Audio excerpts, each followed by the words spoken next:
ആരാണെന്ന് നോക്കാം. ബാഗ് ഇരിക്കുന്നല്ല ഇതാരാണെന്ന് നോക്കൂ. ഞാൻ തിരിഞ്ഞു കാണിക്കൂ. ബാക്ക് വശം കാണിക്കൂ. കണ്ടില്ലേ എന്ത് ബ്യൂട്ടിഫുൾ ആയിട്ടാണ് അവളെ വിളിച്ചിരിക്കുന്നത്. ഇനി എന്റെ മേക്കപ്പ് ഇനി ഞാൻ ഇനി എന്നെ നോക്കൂ. എന്റെ മാല എങ്ങനെയുണ്ടെന്ന് നോക്കൂ എല്ലാവരും. സുന്ദരിയായിട്ടില്ലേ? എന്നോട് ഇവിടെ അമ്മ പറഞ്ഞു എന്നെ കാണാൻ പാർവതി തിരുവോത്തിനെ പോലെ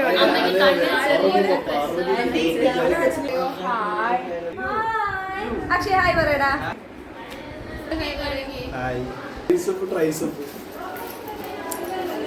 അയ്യോ സുന്ദരിയായിട്ടില്ല നമ്മള്.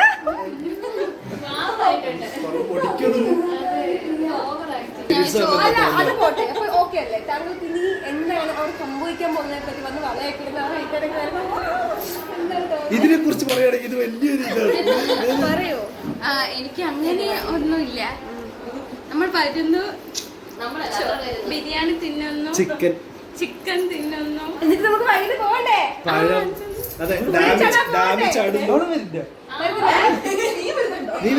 ഞാനില്ല. നിങ്ങൾ ഒറ്റയ്ക്ക് പോവോ? ഇവിടെ മേക്കപ്പ് അടിക്കാൻ വേണ്ടിയാണ് പോകുന്നത് നമ്മള്. വളരെ കഷ്ടപ്പെട്ടാണ് ഇതൊക്കെ ചെയ്തിരിക്കുന്നത്. അപ്പൊ ഞാൻ വിചാരിച്ചു ഒരു പൂൾ ബാത്ത് ആകാം. അതെ അതെ അതെ അതെ ഡാമിന്റെ നടുവിൽ. അതെ പബ്ലിക് ആയിട്ടുള്ള പൂളുണ്ട് അവിടെ. എല്ലാവർക്കും പോകാൻ പറ്റിയ പൂള്. അപ്പൊ ഇവിടെ അവിടെ പോയിട്ട് അല്ല ഇത് സ്കിൻ ടോൺ. എന്റെ സ്കിന്നിന് ഉമ്മ തരും എനിക്ക്. ഓക്കെ, ഇന്നിപ്പോൾ നടക്കാൻ പോകുന്നത് നമ്മുടെ കാവ്യ സിവയുടെ എൻഗേജ്മെന്റ് ആണ്. അപ്പൊ നമുക്ക് എല്ലാവരോടും ചോദിക്കാം, എല്ലാരും എക്സൈറ്റഡ് ആണോ? അവർക്ക് എന്താണ് പറയാനുള്ളത് അറിയാം അല്ലേ? ഇല്ലേ ഇല്ലേ കാവ്യ സിവൈ? ഞാൻ എക്സൈറ്റഡ് ആണ്. ഓക്കെ ഓക്കെ, നമുക്കിവിടെ എല്ലാവരും ഇരിപ്പുണ്ട്. എല്ലാവരും ഹായ് കാണിക്കൂ. പറഞ്ഞോളൂ, എന്താണ് താങ്കൾക്ക് പറയാനുള്ളത്? എന്റെ ആദ്യത്തെ അവിഹിതമായിരുന്നു കാവ്യ.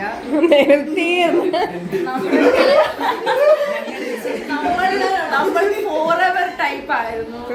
അപ്പോഴത്തേക്ക് അവളുടെ ജീവിതത്തിൽ ഒരു പീക്കു കടന്നുകൂടി സെക്കൻഡ് ഇയർ ആയപ്പോ ആൻഡ് ദെൻ എല്ലാം മാറി. പിന്നെ അവളെ എനിക്ക് സമയം തരാതെയായി, ഫോൺ തരാതെയായി, കാര്യങ്ങൾ. ബട്ട് ദെൻ ഞാൻ പീക്കുവിനെ പരിചയപ്പെട്ടു.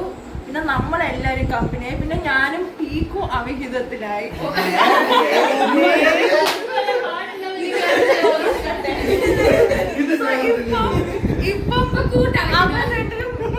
ലീഗലി ഇതാണ്, അവിഹിതമാണ്. ഞാൻ ഇടയ്ക്കിടയ്ക്ക് വരും, എന്നിട്ട് പോകും. നന്ദിയുണ്ട് അടുത്തായിട്ട് സൂരജ് കൃഷ്ണായു. കാവ്യയെ കുറിച്ച് പറയാനാണെങ്കിൽ എനിക്ക് 100 നാവാണ്. ആവശ്യമുള്ള കാര്യം ചിരിച്ചു കൊടുക്കണ്ട, പറയട്ടെ. ആവശ്യമുള്ള കാര്യം ചിരിക്കും. ഞാനും കാവ്യയും തമ്മിൽ ഞങ്ങൾ തുടങ്ങിയിട്ട് എല്ലാവർക്കും അവിഹിതമാണ് പാട്ട്. എനിക്ക് അവളെ ഭയങ്കര ഇഷ്ടമായിരുന്നു. ആൻഡ് അവളുടെ ലൈഫിലേക്ക് ട്രൈ ചെയ്തിരുന്നു അവളെ? ഇല്ല എല്ലാവരും ട്രൈ ചെയ്തിരുന്നു.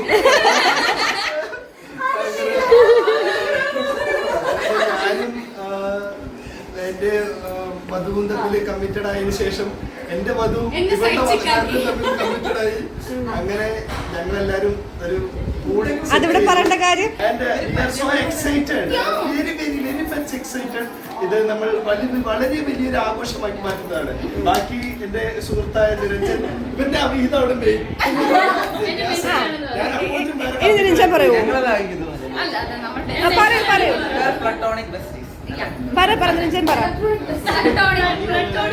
എല്ലാരും ഒന്ന് മിണ്ടാണ്ടിരിക്കും. നിരഞ്ജന് കുറച്ച് കാര്യങ്ങൾ പറയാനുണ്ട്, പറയൂ. സുന്ദരനായിട്ടുണ്ട് നിരഞ്ജൻ. നിരഞ്ജ പൊളിയായിട്ടുണ്ട്. പറഞ്ഞു, നിന്നെ കാണാൻ നല്ല ക്യാമറ ഉണ്ട്. എനിക്ക് പറയാൻ എന്റെ ബെസ്റ്റിയാണ് അറിയാറ്. അപ്പം ബെസ്റ്റി ആദ്യമായിട്ട് പിക്കുലേരം പറഞ്ഞത് കെപ്പയില് ചാനലിന്റെ അടുത്ത് വെച്ചിട്ടാണ്. അവിടെ വെച്ചിട്ട് ബെസ്റ്റ് പറഞ്ഞു ഒരു ചെക്കനെ എന്നെ ഇഷ്ടമുണ്ട്, പക്ഷെ ഞാൻ യെസ് ഒന്നും പറഞ്ഞിട്ടില്ല. അപ്പൊ ഞാൻ ചോദിച്ചു തിരിച്ചു നിനക്ക് ഇഷ്ടമുണ്ടോ? അപ്പോൾ പറഞ്ഞു എനിക്ക് ചെറിയ ഇഷ്ടമുണ്ട്, പക്ഷെ അപ്പൊ ഞാൻ പറഞ്ഞു ഇഷ്ടമുണ്ടെങ്കിൽ നീ റിലീജിയൻ ഒന്നും നോക്കണ്ട, നിന്റെ മനസ്സിന് തോന്നണത് ചെയ്യാൻ പറഞ്ഞു. ഇത്ര ഇവിടം വരെ എത്തുന്നു വിചാരിച്ചു.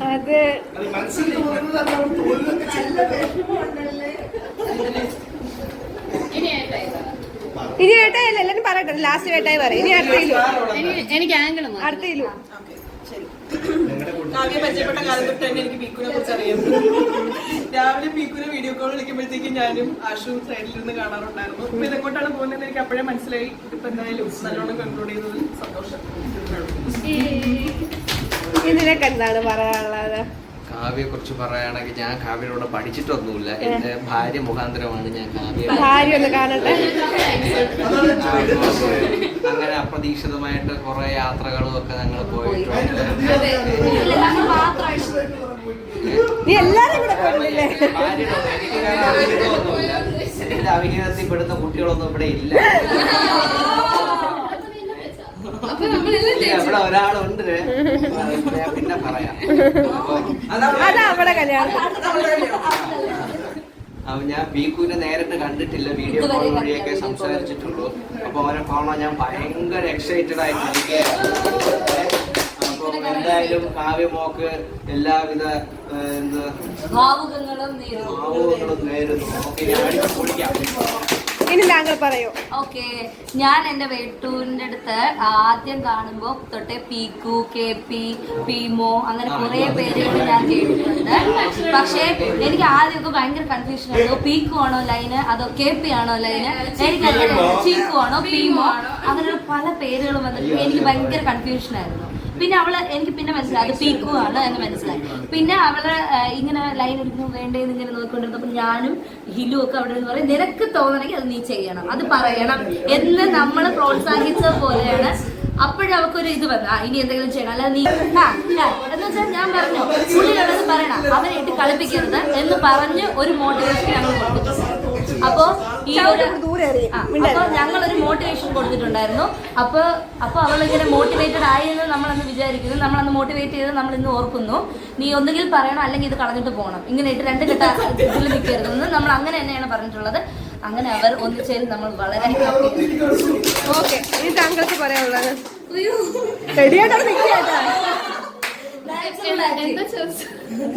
ഒന്നും ചോദിച്ചില്ലേ പയ്യൻ? കാവ്യസീവയെ പറ്റി പറയുകയാണെങ്കിൽ ഷീസ് മൈ ഏട്ടായി, എൻ്റെ ഏട്ടായി ആണ്. എനിക്ക് നല്ല അസൂയയും നല്ല വിഷമവും നല്ല എന്താ പറയാ സങ്കടമൊക്കെ ഉണ്ട് എൻ്റെ ഏട്ടായിനെ ഞാൻ ഒഫീഷ്യലി പീക്കുന് കൊടുക്കുന്നതിന്. ബട്ട് സ്റ്റിൽ അതെൻ്റെ ഏട്ടായി തന്നെ ആയിരിക്കും. അതെ, പേരിനൊരു ചടങ്ങ് കല്യാണം എന്നൊക്കെ ഞാൻ പറയട്ടെ. പീക്കു പറഞ്ഞു കുഴപ്പമില്ല, നമുക്ക് ഇതൊരു ഫാമിലി ലൈഫ് പോലെ കൊണ്ടുപോകാം, ഞാനും അവനും അവിടെ ഒക്കെ ആയിട്ട് നമുക്ക് എങ്ങനെ സെറ്റപ്പ് ചെയ്യും. ബട്ട് ഞാനിപ്പോ കുറച്ച് കുടുംബിയായത് കാരണം ഞാൻ അങ്ങനത്തെ അവിഹിതങ്ങളൊക്കെ നിർത്തിയിരിക്കുകയാണ്. അപ്പൊ ഇനി നേരായ വഴികൾ മാത്രം. അതുകൊണ്ട് ഏട്ടായി ഞാൻ പീക്കുവിന് വിട്ടുകൊടുക്കുന്നു. ഇത് എൻഗേജ്മെന്റ് ആണ്, ഭയങ്കര എക്സൈറ്റഡ് ആണ്. ഓക്കെ, എനിക്ക് പറയാനുള്ളത് പീക്കുനെ പറ്റിയല്ല, എനിക്ക് പറയാനുള്ളത് കാവ്യനെ പറ്റിയാണ്. നമ്മൾ എങ്ങനെയാണ് ഫ്രണ്ട്സ് ആയത്, വലിയ സ്റ്റോറി ഉൾപ്പെടെ എനിക്ക് ഇവിടെ വരെയുള്ള കാര്യങ്ങൾ പറയാനുണ്ട്. അപ്പോൾ ഫസ്റ്റ് ഫ്രണ്ട്സ് ആയി വെച്ച് കഴിഞ്ഞാല് കേരള പോലീസ് അക്കാഡമി വെച്ചാണ് ഈ പെണ്ണിനെ ആദ്യമായിട്ട് കാണാം. അപ്പൊ ഞാൻ വെച്ചാൽ എന്ത് ഇത്ര ഇളക്കമുള്ള പെണ്ണിന് ഞങ്ങൾ സംസാരിക്കുകയും ചെയ്തു. ഫസ്റ്റ് ഞാൻ ശ്രദ്ധിക്കുന്നത് റിജക്ട് സാറിന്റെ എനിക്ക് പറയാനുള്ളത് പറഞ്ഞിട്ടുണ്ടായിരിക്കും. എനിക്ക് ഫസ്റ്റ് എനിക്ക് ലൈൻ കട്ട് ഫസ്റ്റ് എനിക്ക് ഞാൻ കണ്ടത് രജിസ് സാറിന്റെ അവിടെ നിന്ന് ഓവറായിട്ട് ചിരിച്ച് ഇങ്ങനെ കാണിക്കുന്നതാണ്. അപ്പൊ എനിക്ക് എന്ത് ഈ കുട്ടി ഇങ്ങനെ, അപ്പൊ രജിസ് സാർ നല്ല ചിരി എന്നൊക്കെ പറഞ്ഞില്ല, പക്ഷെ എനിക്ക് നല്ല ചിരിയായിട്ട് തോന്നിയില്ല. പിന്നെയാണ് ഈ മനസ്സിലായത് ഈ കുട്ടി ഇങ്ങനെയാണ്, ഇതിന്റെ നേച്ചർ ഇങ്ങനെയാണെന്ന് മനസ്സിലായത്. പിന്നെ നമ്മൾ ആ ഒരു വഴിക്ക് വന്നിട്ട് നമ്മൾ തലത്തിലായത് എങ്ങനെയാ നമ്മൾ ഫ്രണ്ട്സ് ആയി എങ്ങനെയാണെന്ന് അറിയില്ല. നമ്മൾ കറക്റ്റ് ഫ്രണ്ട്സ് ആയിട്ട് ഡാൻസ് ആയി പാട്ടായി വെല്ലുവിളിയായി അങ്ങനെ കുറെ എനിക്ക് പറയണം, പറഞ്ഞിട്ട് പോയാൽ മതി. ഫ്രണ്ട് ക്യാം ഓണാക്കി വെച്ചപ്പോ തൽക്കാലത്തേക്ക് എന്റെ വാക്കുകൾ ഞാൻ ചുരുക്കുന്നു. പീക്ക് ഇപ്പൊ അതുപോലെ നമ്മുടെ ഒരു ഫാമിലി പോലെയാണ്, നമ്മളെല്ലാവരും ഇപ്പൊ ഒരു ഫാമിലി പോലെയാണ്. ഹസ്ബൻഡ് വൈഫ് അങ്ങനെ ഒന്നും ഇല്ല, നമ്മൾ പഠിച്ചവരല്ല, എല്ലാവരും കോമൺ ഫ്രണ്ട്സ്, എല്ലാവരും നമ്മൾ നിറയെ എല്ലാവരും ഫ്രണ്ട്സ് ആയിട്ട് അങ്ങനെ വേണ്ട, എല്ലാവരും ജനറലായിട്ട് ഫ്രണ്ട്സ് ഒക്കെ ഇവിടെ ലക്കിയാണ്. എനിക്ക് ഭയങ്കര റിച്ച് ആയിട്ടുള്ള ഫ്രണ്ട്സ് ആണുള്ളത്. സ്നേഹത്തില് എല്ലാവരും പൈസയുടെ കാര്യത്തിലല്ല, പിന്നെ എല്ലാം എന്നെ പോലെ തന്നെ മഹക്കുറകളാണ്. അതിലെനിക്ക് വളരെ സാറ്റിസ്ഫാക്ഷൻ. പിന്നെ ഞാൻ ഭയങ്കര എൻജോയ് ചെയ്യാൻ പറ്റുന്ന ഫ്രണ്ട്ഷിപ്പാണ് എൻ്റെ. എനിക്ക് ഇവരെല്ലാവരും വന്നിട്ട് എനിക്ക് നീ പറഞ്ഞില്ലേ ഞാൻ ഇത് ഇളക്കം പിടിച്ച പെണ്ണെന്ന്, ആ ഇളക്കം എനിക്ക് കുറച്ചുകൂടെ സെറ്റ് ആവുന്നുണ്ട്. എല്ലാവരും കൂടെ ഉള്ളപ്പോൾ ഭയങ്കര എല്ലാരും അതിനെ എന്താ പറയുക വക വെച്ച് തരുന്നുണ്ട് നിനക്ക് ഇല്ല ആരും നിന്ന് എന്റെ എല്ലാ ഇളക്കങ്ങൾക്കും എനിക്ക് വളം വെച്ച് വക വെച്ച് തരുന്നുണ്ട് വളം വെച്ച് വളം ഇട്ട് തരുന്നുണ്ട്. എല്ലാത്തിലും എന്റെ ഫ്രണ്ട്സ് എനിക്ക് സപ്പോർട്ട് ചെയ്തു. അങ്ങനെ എനിക്ക് ഇത്രയും സൂപ്പർ ആയിട്ടുള്ള കുറച്ച് ഫ്രണ്ട്സിനെ കിട്ടിയത് നീ ഭയങ്കര ഭാഗ്യവതിയാണെന്നും നീ പറഞ്ഞ് കൺക്ലൂഡ് ചെയ്തു. ആ പാരാ നീ കട്ട് ചെയ്ത് ഹസ്ബൻഡ് മെറ്റീരിയൽ ഞാൻ ഏട്ടായി ഒരാളായിരുന്നെങ്കിൽ ഞാൻ കേൾപ്പിയാണ് അല്ലെ ഞാൻ ഓക്കെ അത് ഞാൻ കട്ട് ചെയ്തിട്ട് എടുത്തിട്ടില്ല. ഈ